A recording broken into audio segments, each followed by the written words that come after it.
My name is Vivian Delacroix, 42 years old, and I never thought the woman who braided my hair as a girl would one day sleep with my husband.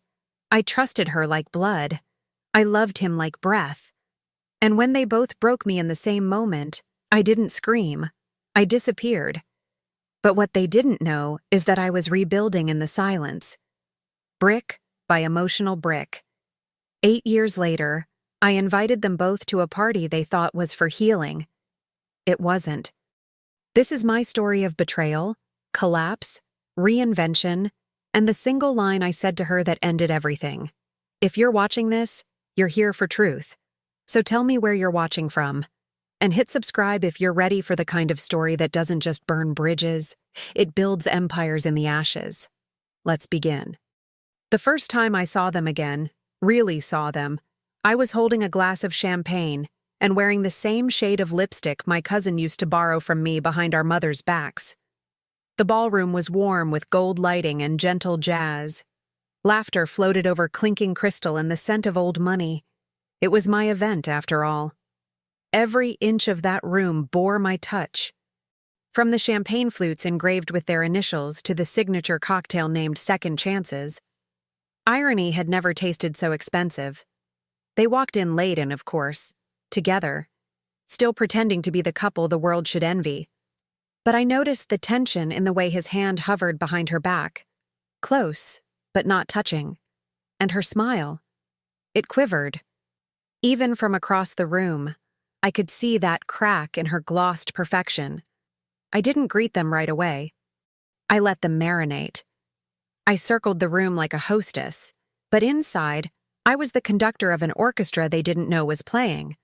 Everyone in that room thought it was a classy reconciliation affair, an elegant gesture to two people going through a hard time. That's what the invitation said. But this wasn't just a party. It was the climax of a story I'd been rewriting for 8 long years. And the guest list? Oh, it was curated. Every friend who had whispered behind my back. Every aunt who told me to stay graceful when he left. Every man who watched me fall apart and still asked if I was free now. I'd invited them all, because they needed to witness what happened when a woman rebuilds from ashes and chooses the fire next time. He spotted me first. His expression barely shifted, but I saw the twitch in his jaw. She looked at me and blinked, just once, like she hadn't expected me to be beautiful. Or maybe she forgot what power looked like when it wasn't borrowed from someone else. And just for a moment, before I walked over, I remembered how it felt to fall apart in a house that no longer felt like mine. 8 years ago, that same man told me he was confused. We were in our kitchen, sunlight hitting the counter where I'd set out wine for dinner. He didn't sit, just stood there, fidgeting with his wedding ring. "I think I need space," he said. His voice cracked like he hated himself for saying it, but I knew better. I asked him if there was someone else. He didn't answer, just stared at the stove like the truth might crawl out of the oven and save him from lying. I never expected the name he eventually whispered, Amelia, my cousin, my blood, the same girl who used to braid my hair while we watched late-night movies, the same girl I trusted to house-sit when we went to Italy. The same girl who once cried to me about being forever single. I didn't scream. I didn't throw anything. My hands were shaking too hard. "Are you in love with her?" I asked. He looked away, and that silence hurt more than any yes. The next week, he moved out, and 2 months later, they were already tagged in photos, smiling at vineyards, clinking glasses. She wore my sunglasses in one. I recognized the scratch on the left lens. It's strange what grief does when it has nowhere to go. I didn't cry at first. I cleaned. I donated things. I deleted people. I answered texts like I was fine. I wasn't. People said I was handling it with grace. What they didn't see were the nights I sat on the floor of the walk-in closet, wearing the dress I married him in, just so I could remember who I used to be before they both rewrote me. I lost weight. Too much. People complimented me for it. "You look amazing," they said, as if heartbreak was the ultimate cleanse. Amelia reached out once, sent a message that started with, "I didn't mean for it to happen this way." I stared at that sentence until the letters blurred, and then I blocked her. But grief is a forge. And one morning, I woke up, looked in the mirror, and didn't recognize the woman staring back, but I liked her more than the one who used to wait for love to come home, so I got to work.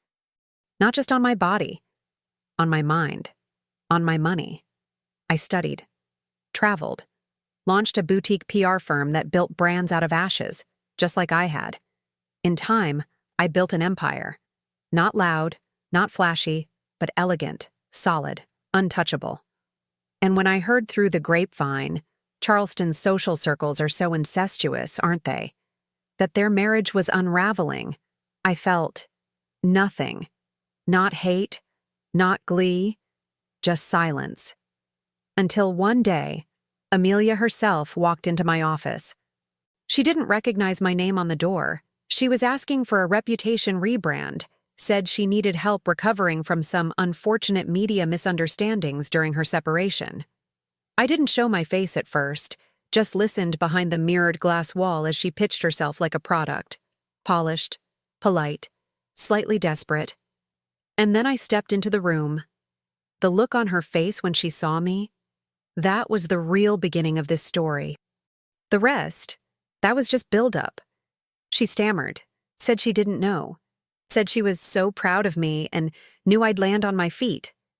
I smiled and told her we'd absolutely love to help with her rebrand, which brings us back to the party. The so-called divorce celebration I threw for her and my ex-husband. She thought it was a bold PR strategy. He thought it was my way of finally forgiving them.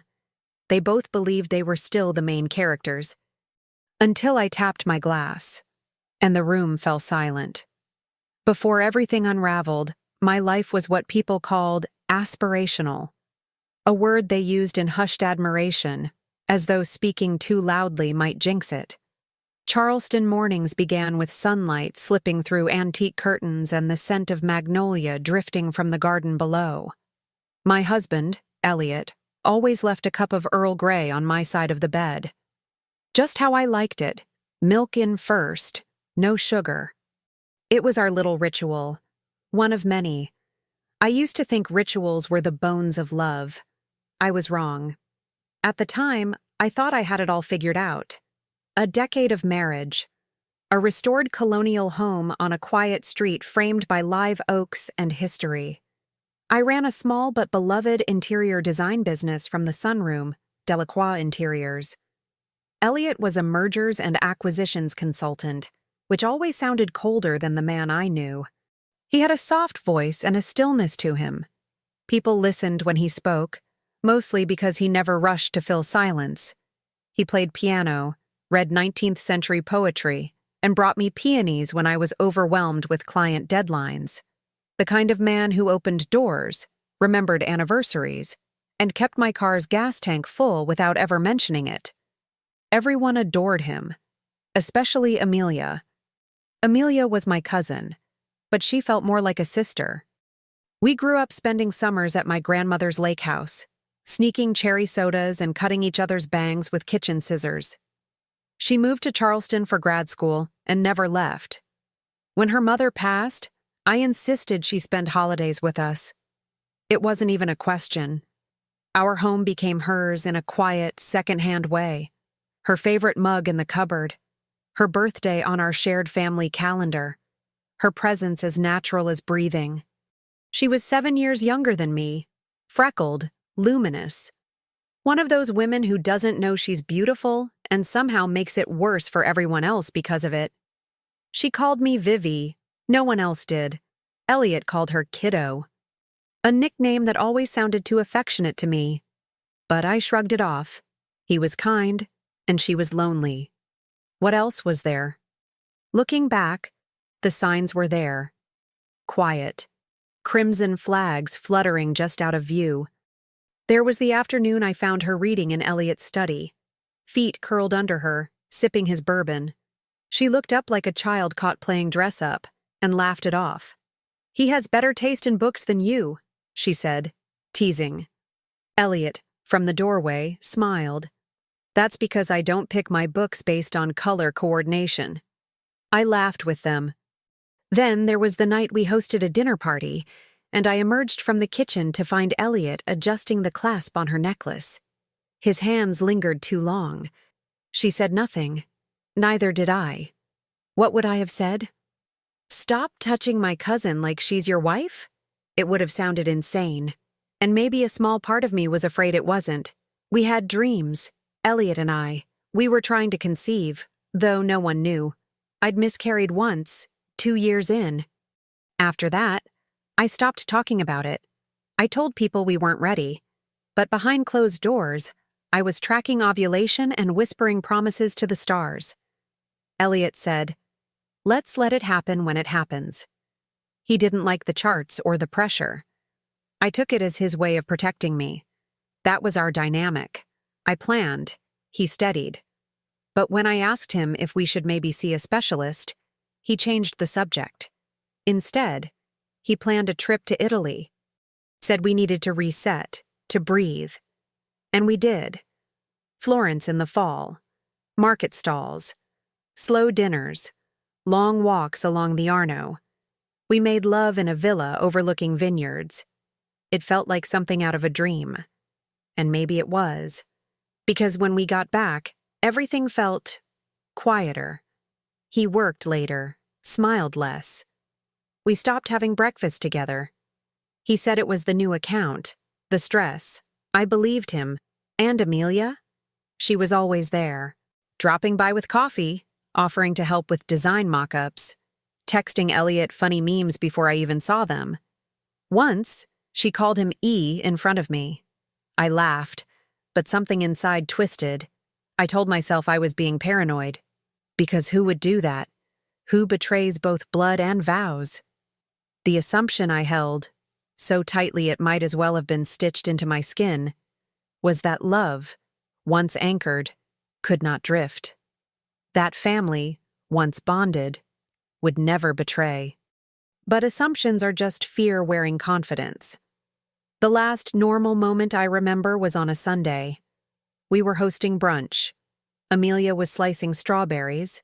Elliot was setting the table. I stood at the sink, watching them laugh about something I hadn't heard, and I felt irrelevant, invisible, like I had become the wallpaper in my own life. Pretty, placed, silent. Elliot kissed my cheek on his way past.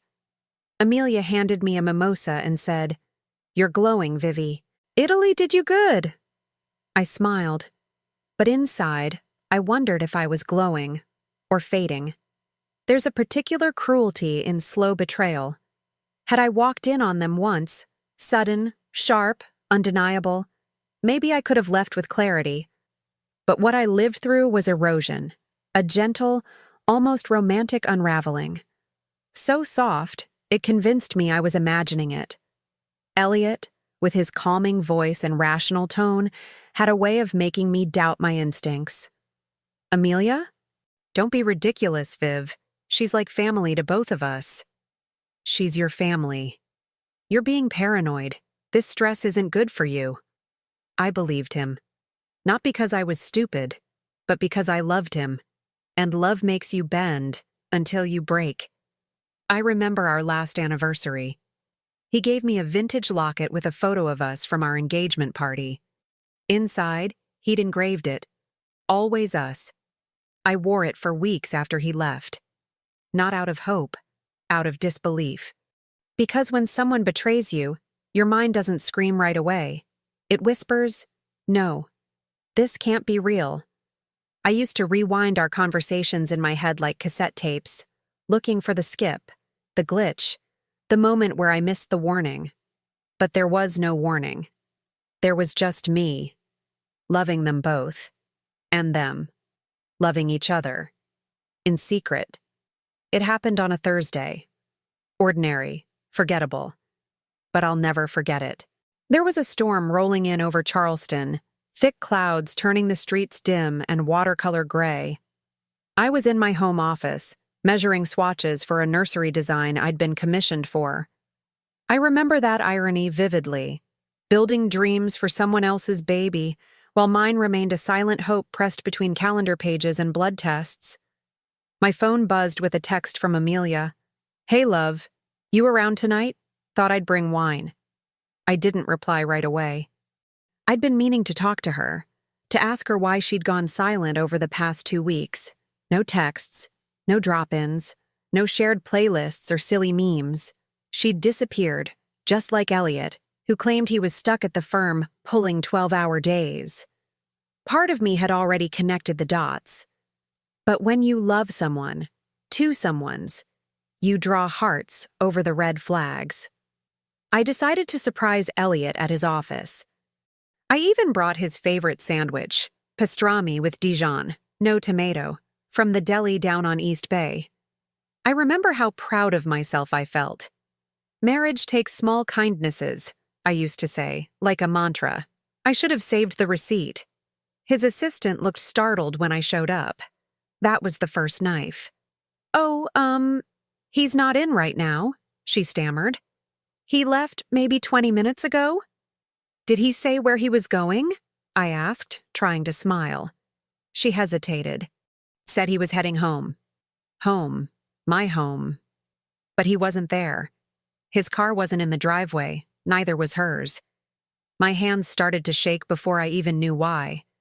I got in my car and started driving without a plan, a destination, or a thought. And then it hit me. Her apartment. I pulled up in front of Amelia's place like I was possessed. I don't remember parking. I just remember seeing his car, parked sideways, like he'd been in a rush. The hallway to her unit felt impossibly long. Every step was a heartbeat. Every heartbeat was a war drum. I didn't knock. I had her spare key. Of course I did. I'd helped her move in, decorated her walls, picked the goddamn welcome mat that said, "Come in, we're fabulous." The door opened quietly. I wish it had slammed. They were on the couch. Not even a bed. Just the couch. My cousin, wrapped in my husband's arms. Both of them mid-laugh at some private joke. They didn't hear me at first. Maybe it was the rain. Or maybe betrayal muffles sound to protect you. I stood there in the doorway, holding his sandwich bag like a goddamn offering. And they looked up. It wasn't just shock on their faces. It was recognition. Like they'd practiced this moment in their heads 1,000 times but never expected it to actually come. Elliot was the first to speak. "Vivian." Amelia's mouth hung open. No words, just guilt. "Don't," I said. My voice barely worked. I didn't cry, I didn't scream, I just dropped the sandwich and left. I drove until my gas light blinked, parked in the middle of nowhere, and turned off the car. Then it hit me. Everything. The sound came out of me like something primal, guttural. I slammed my fists against the steering wheel until I bruised, screamed until my throat burned, sobbed until I choked. People talk about heartbreak like it's sadness. It's not. It's annihilation. It's the shattering of reality, the disintegration of self, because it wasn't just the man I loved. It was the girl I trusted like blood. It was the family dinners, the shared memories, the wedding photos she took, the secrets she held, the vacations we planned, all of it, a lie. I didn't go home that night, or the night after. I checked into a hotel with a fake name and a bottle of gin. The concierge didn't ask questions. I think I looked too clean to be falling apart, which made it worse. For 3 days, I didn't eat, didn't shower. Just laid on a too-white bed in a too-quiet room, staring at the ceiling fan and replaying every memory I could never have back. Amelia dancing at our wedding. Elliot kissing my neck while we brushed our teeth. All of it. Ruined. Memories are cruel when they rot. On day 4, I returned home.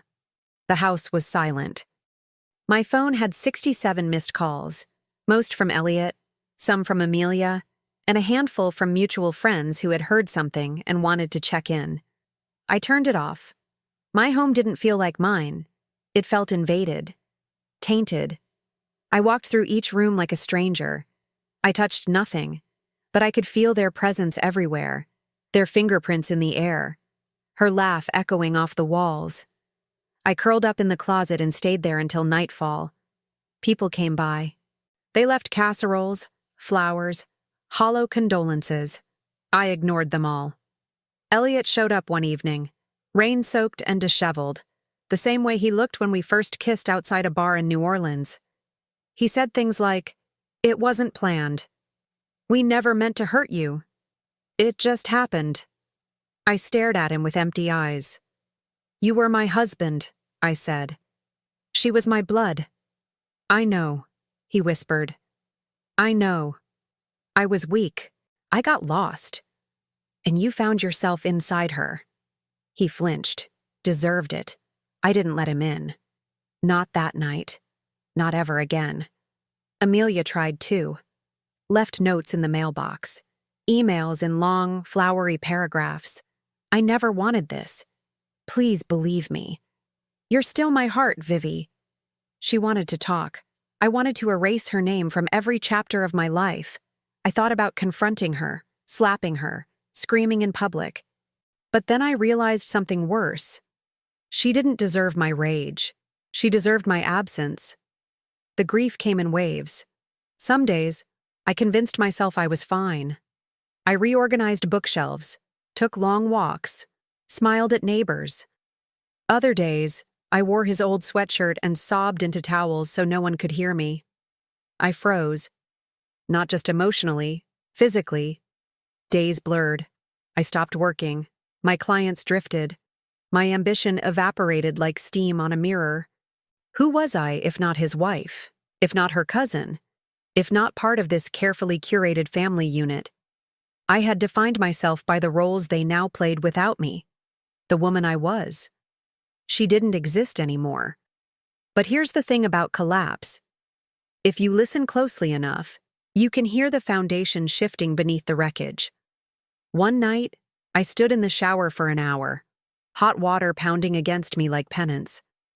I watched my wedding ring slide down the drain, and I whispered, "No more." It wasn't rage. It was resolve. No more pretending. No more waiting for closure. No more replaying what I did wrong. I didn't lose them. They lost me. After the betrayal, time didn't move forward. It spiraled. I was existing in circles, waking, crying, numbing, pretending. Every sunrise felt borrowed. Every evening dragged like wet velvet over open skin. I tried to function, but my life no longer recognized me. It moved on without asking if I was coming. I deleted our wedding photos from the hallway wall, then regretted it and printed them again, just to throw them out more dramatically. I boxed up his things, then unpacked them when the silence got too loud. I didn't know who I was if I wasn't his wife, or her cousin. I was a woman without anchor. And the world, so elegant and polite, offered no language for that kind of grief. I drank too much. At first, just a glass of wine with dinner, then a bottle with no dinner at all. I slept with a man I barely knew. A client, ironically. Handsome. Polished. Cold. He kissed like he was trying to erase me. I let him. We didn't speak afterward. That silence was easier than truth. I stopped designing. Stopped returning calls. I let invoices pile up, clients cancel. The business I built with such precision slowly decayed while I stared at walls and tried to make sense of betrayal that didn't want to make sense. I remember one afternoon, I collapsed on the bathroom floor. Not from exhaustion, but from emptiness. I just laid there. Cold tile against my cheek. I whispered, "Please. Someone." But no one came. Because no one knew how to grieve a life still standing. Charleston society doesn't do public pain. It does charity galas, tasteful affairs, and silent judgment behind hydrangeas. People sent cards. Some offered well-meaning advice. Everything happens for a reason. You're so strong. Maybe this is your chance to find yourself. I wanted to scream, but I smiled. Always smiled. And the truth? I wasn't strong. I was unraveling in linen and pearls. It was an elderly neighbor who broke the spell. Mrs. Lindell, 87, lived 2 doors down. Wore silk robes to get the mail. Lost her husband in 98, never remarried. She knocked one afternoon, holding a casserole. "I don't want to talk," I told her. She nodded. "Good. Neither do I." She walked in anyway. She sat at my kitchen table and started knitting. Didn't say a word. She came back the next day, and the next, and eventually I started talking. I told her everything. Not just about Elliot and Amelia, but about who I used to be. The girl who wanted to be an artist but settled for sophisticated. The woman who got so good at being admired, she forgot how to be known. Mrs. Lindell said, "You think grief is weakness. It's not. It's a map. You're just refusing to read it." She gave me the name of a therapist, Dr. Leon Rivera. Said she was not nice, but necessary. I booked the appointment 3 days later, then canceled twice. On the 3rd try, I showed up, bare-faced, hungover, empty. Dr. Rivera didn't flinch. "You look exactly like someone on the edge of something," she said, and I cried so hard, I shook. Therapy cracked me open, not like a flower, like a rib cage. We talked about identity, control, childhood. The first time I ever felt unwanted. The first time I ever felt invisible. We peeled back layers I didn't know were wounds. I started journaling, walking, cooking for myself, even when I wasn't hungry. It was humiliating, how basic it felt, just being. But I needed to learn how to be mine again. A few months into healing, I decided to reclaim my business. Delacroix Interiors wasn't dead. It was just sleeping. I rebranded, got rid of the soft beige tones Elliot loved, went bold, velvets, jewel tones, unapologetic drama. Clients returned, slowly, then more. It felt like building a house with blistered hands. I even started dating again. Just coffee, conversations, polite laughter. Nothing real. But it felt like forward motion. Like maybe, just maybe, I was healing. Then came the gala. A charity event. My firm had sponsored the venue design.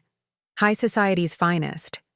I wore a satin emerald gown with a slit up to my heartbreak and a neckline that didn't ask permission. I felt powerful. Until I saw them. Elliot and Amelia. Together. Still. Her dress was white. White. As if she wanted to make a statement. And maybe she did. Maybe she knew I'd be there.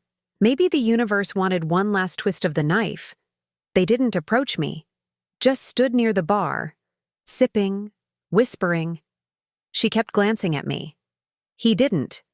But someone else did. One of the new investors in a boutique hotel project I was consulting for. A well-known name. He approached me with a smile, then leaned in and whispered, "You know, he told everyone you went crazy. I'm glad to see that's not true." My blood went cold. So that was the story.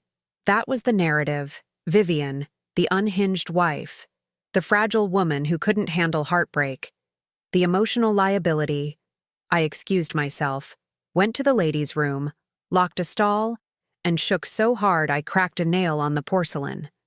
All the progress I thought I'd made felt like paper in a hurricane. That night, I stared at the ceiling until dawn. And then I made a decision. It wasn't rage or revenge. It was sacrifice. I called my mother, told her I wouldn't be coming to the family Christmas this year, or ever again, if Amelia was present. She cried. Said I was being dramatic. I said I was being clear. Then I called my lawyer and gave up the house, the one Elliot and I bought together. I didn't want the memories or the ghosts. I sold it, moved into a loft downtown, smaller, sharper, mine.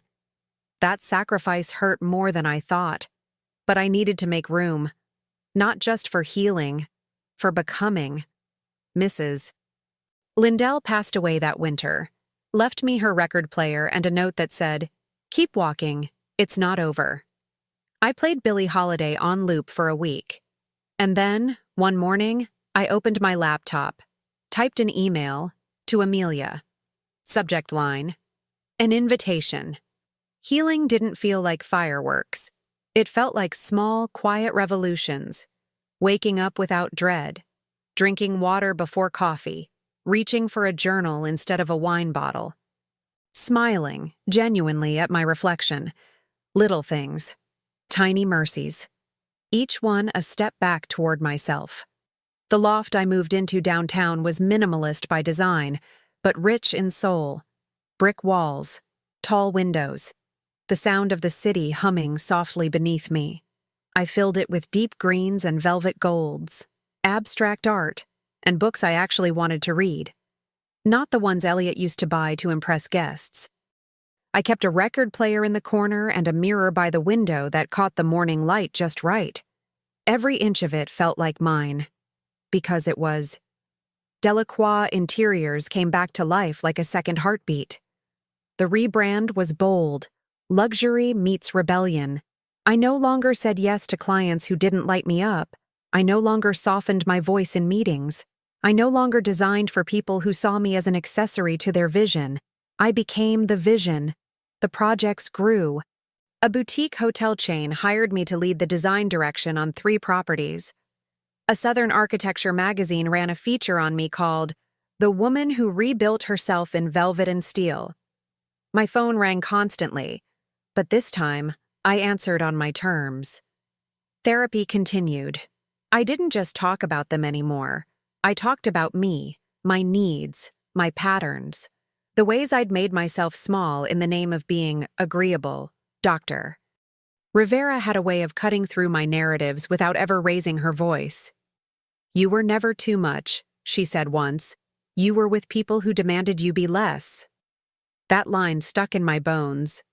So I stopped apologizing for my ambition, my presence, my silence, my space. The more I honored myself, the less I needed to explain anything, especially to people who had once watched me break and stayed seated. Somewhere in that season of self, I met someone. It wasn't planned. It never is. His name was Elias, a sculptor with calloused hands, a quiet laugh, and an apartment that smelled like cedar and paint thinner. He didn't flinch when I told him I wasn't looking for anything serious. He just listened, respected my space, showed up anyway. We talked about art, memory, shame, and food. We went to obscure film screenings and shared poetry over whiskey. He once told me, "You carry your pain like it's a masterpiece." I replied, "That's because it is." And he didn't try to fix me. He witnessed me. But this wasn't about him. It was about me. It was about dancing barefoot in my living room on a Tuesday night with no makeup and Billie Holiday on vinyl. It was about buying myself flowers before meetings and taking myself out for wine after closing a deal. It was about forgiving the girl I was when I tolerated crumbs and celebrating the woman I'd become who now demanded the feast. I no longer flinched at the mention of Elliot's name. I no longer felt hollow when someone brought up Amelia. They weren't wounds anymore. They were chapters, and yet, beneath the silk and success, I could feel it building, like thunder in the far distance. A collision was coming, a return, a reckoning. I wasn't chasing it. I wasn't planning revenge. But I'd be ready. It began with a phone call. A local charity organization reached out, said they were planning a black tie fundraising gala for women's mental health. They'd seen my work, asked if I'd consider sponsoring the venue design. I smiled into the receiver. "That cause is close to my heart," I said.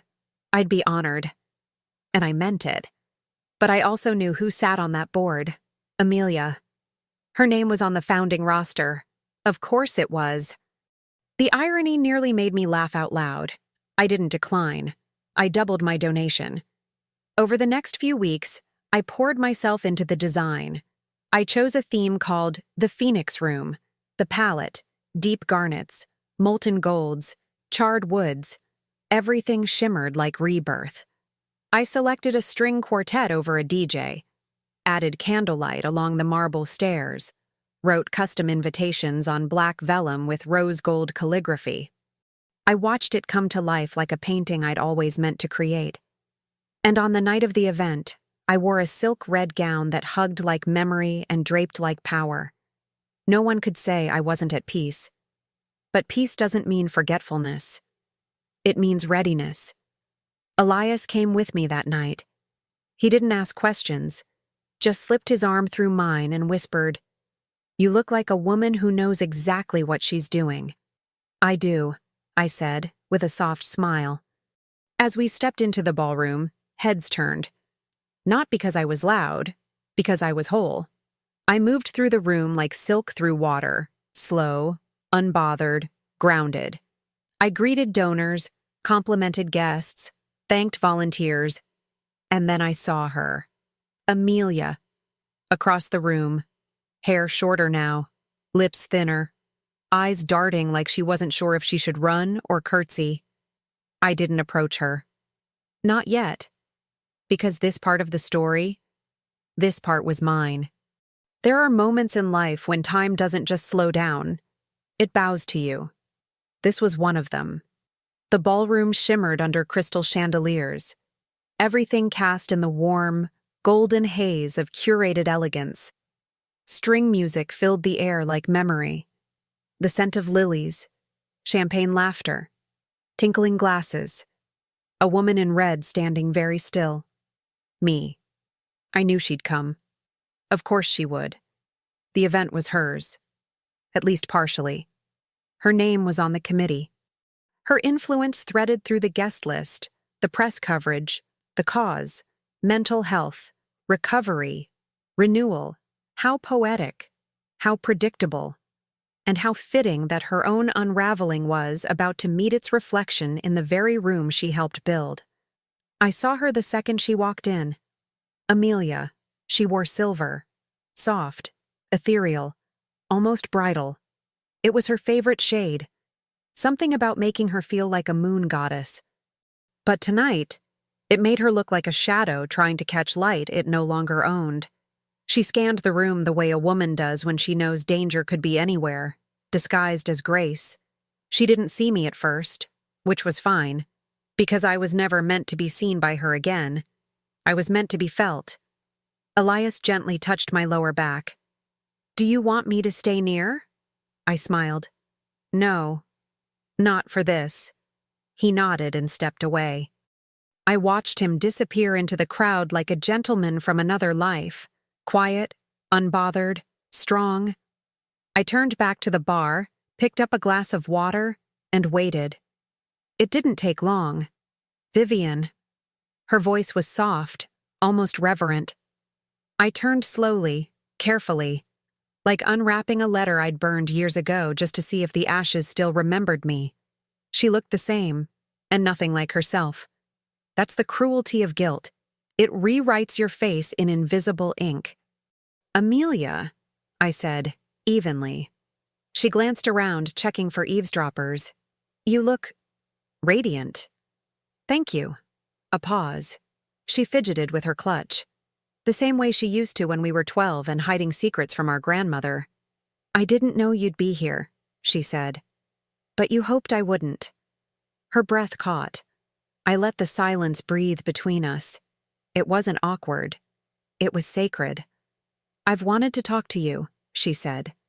I didn't reply. "Just to apologize properly." Still, I said nothing, because I understood something now. Her guilt wasn't for me.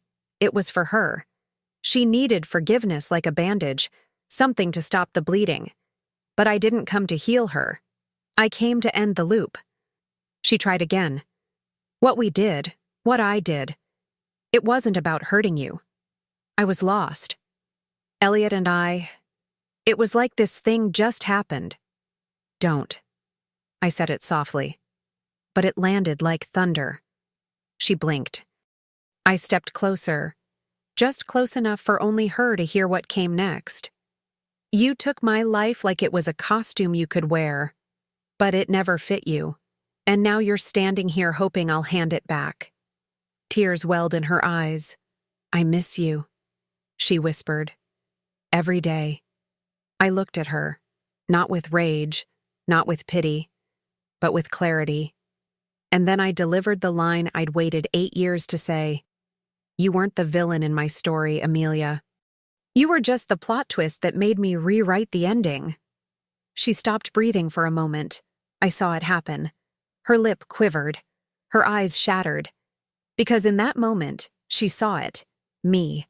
Not the wounded wife. Not the betrayed cousin. But the woman she could have been. If she hadn't taken shortcuts. If she hadn't stolen what she never had the strength to build. I didn't stay. I didn't need to. I walked past her with the grace of a woman who'd buried her ghosts in red silk and rose gold invitations. She turned as if to follow, but didn't. And that restraint, that silence, that was my victory. Later that night, after the guests had faded into the Charleston dark, I stood alone in the ballroom one last time. The candles flickered low. The air was heavy with perfume and closure. Elias approached, quiet. "You okay?" he asked. I nodded. "I thought it would feel louder," I said, "but it just feels done." He reached for my hand, held it gently. "She looked like she was seeing a ghost," he murmured. I smiled. "No, she saw a resurrection. Some things don't need to be said out loud." That's what I realized the morning after the gala, sitting barefoot on the balcony of my loft, coffee in hand, watching the sun rise over the Charleston rooftops. The city was still sleeping. Only the gulls and the slow hiss of traffic below kept me company. I had dreamt of that confrontation for so long, rehearsed it in my mind like a play. The tears, the apology, the final blow. I thought it would come with fire. But peace arrived in silence. And in that silence, I realized I didn't need Amelia to bleed. I didn't need Elliot to explain. I didn't need the past to shrink in order for my life to expand. It already had. There were letters I never sent. One to my mother, explaining why I'd stopped coming to family gatherings. Another to Elliot, written on hotel stationery the night after he left, where I confessed I still loved him, even then, but loved myself too much to return. The last was to Amelia. That one was the hardest. I folded it 3 times and hid it in the back of my jewelry drawer. It said, "You could have been the one I shared everything with. Instead, you became the reason I had to rebuild alone. But I'm grateful. Because what I built, you could never take that away. I never sent them. They weren't for them. They were for me. And letting go isn't always a grand gesture. Sometimes it's just deleting a draft, closing a drawer, and breathing again. My days became softer after that. My mornings were filled with fresh jasmine and warm sun through open windows. I learned to cook for pleasure, not performance. I took solo trips to antique bookstores and tiny towns with names that sounded like lullabies. Delacroix Interiors opened its first satellite office in Savannah. The team was small, just 4 women, all rebuilding in their own ways. I didn't lead with ego anymore. I led with presence. My success didn't need to be loud, it just needed to be mine. One of our projects made the cover of a national design magazine. I didn't frame it. I just smiled when I saw it at the airport. That was enough. Elias stayed. But not as a savior. As a partner. A witness. A quiet warmth in the room. He never asked for more than I could give. He said once, "You don't owe me your past, but if you ever want to share it, I'll hold it like a story I'm lucky to hear." We never labeled what we had, and maybe that's why it worked. Because love that demands definition too early often forgets to leave space for truth. One morning, I ran into Elliot downtown. 8 years later, and he looked older, not tired, just smaller. Like the world had pressed against him and he never learned to press back. We made small talk. Weather, business, the city's changes. He didn't bring up Amelia. I didn't ask. As we said goodbye, he paused. "You're different," he said. "I'm me," I replied, and I meant it. Charleston never stopped being beautiful. It just stopped being the place where I lost myself. Now, it's where I found her again. The girl who used to dance barefoot in empty rooms. The woman who no longer asks to be chosen, because she already chose herself. Sometimes, when I walk past the old house, I glance at it, not with pain, but with reverence. It's where the story burned down, but also where I lit the first match toward becoming. Mrs. Lindell's record player still sits in my living room. Sometimes I play Billie Holiday, pour a glass of red wine, and watch the light fall across the floor. And I think this is what healing looks like. Not perfect, not poetic, but peaceful. I've stopped measuring time by what I lost. Now I measure it in what I've grown into. It doesn't hurt anymore. It simply shaped me. And if I could go back, change the betrayal, undo the ache, I wouldn't. Because everything I am now was built from the rubble of who they thought I'd stay. And I didn't stay. I rose.